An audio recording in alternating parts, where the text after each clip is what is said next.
বিশ্বের খবর যখন বদলে যাচ্ছে প্রতিক্ষণে, আমরা আসছি সত্যের পথে, নির্ভীক কণ্ঠে। CNW নিউজ টিভি সংবাদ, যেখানে শুধু তথ্য নয়, বিশ্লেষণও সমান শক্তিশালী। নিজের ভেরিফাইড ফেসবুক পোস্টে তিনি বলেন, খাবারের দাম বেড়ে যাওয়া, শিক্ষা ব্যবস্থার অবনতি, রাস্তায় নিরাপত্তাহীনতা, এসব সমস্যার মূল কারণ একটাই, দুর্নীতি। এই দুর্নীতি প্রতিদিন লাখো মানুষের জীবনকে দমবন্ধ করে দিচ্ছে। তারেক রহমান স্বীকার করেন, বহু বছর ধরে অব্যবস্থাপনার ফলে দুর্নীতির বিরুদ্ধে লড়াই সহজ হবে না। তবে তিনি বলেন, বাংলাদেশের ইতিহাস প্রমাণ করে, যখন সৎ নেতৃত্ব, শৃঙ্খলা ও জনগণের সমর্থন একসঙ্গে আসে, তখন পরিবর্তন সম্ভব।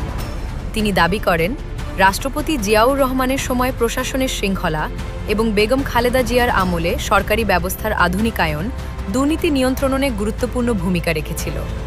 2004 সালে দুদক গঠনকেও তিনি বড় সংস্কার হিসেবে উল্লেখ করেন।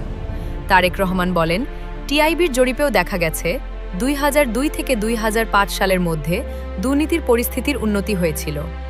ভবিষ্যৎ পরিকল্পনা তুলে ধরে তিনি জানান, বিএনপি ক্ষমতায় এলে আদালত, দুদক ও নির্বাচন কমিশনের পূর্ণ স্বাধীনতা নিশ্চিত করা হবে।